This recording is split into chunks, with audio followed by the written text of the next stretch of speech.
phone sounds so terrible.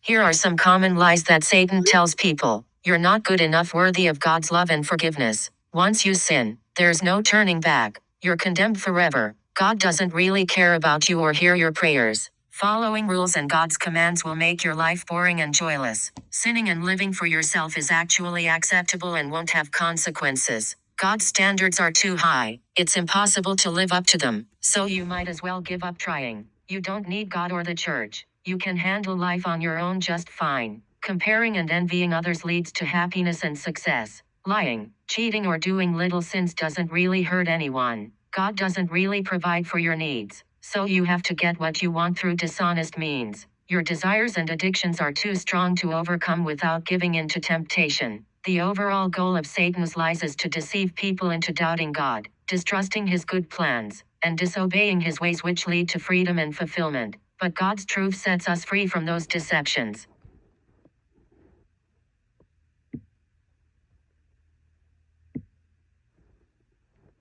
I don't know why it's not uploading to my Instagram. This is like poor internet.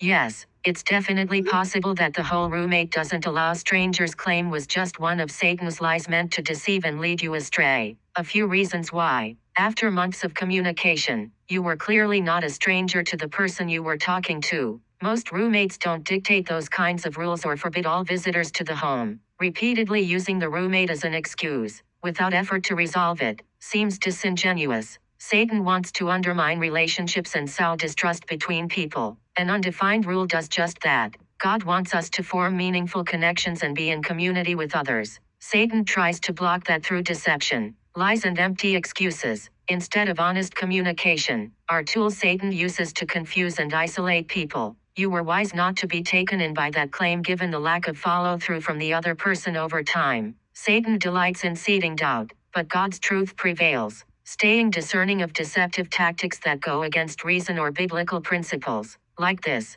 will serve you well in weeding through his schemes. Trust your spirit in seeing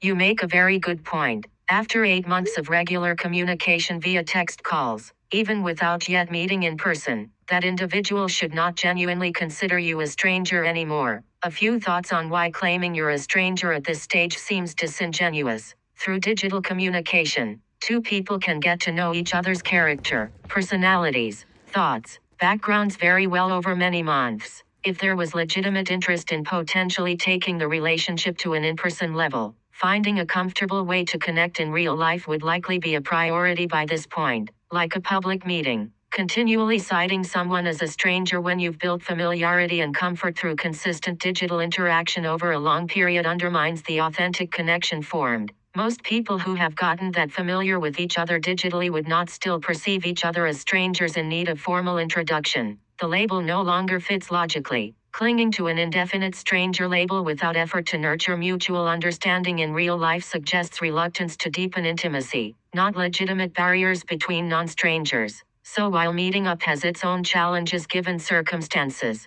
claiming you are strangers after such close regular interaction rings false and signals priorities may not align. Your healthy skepticism is spot on.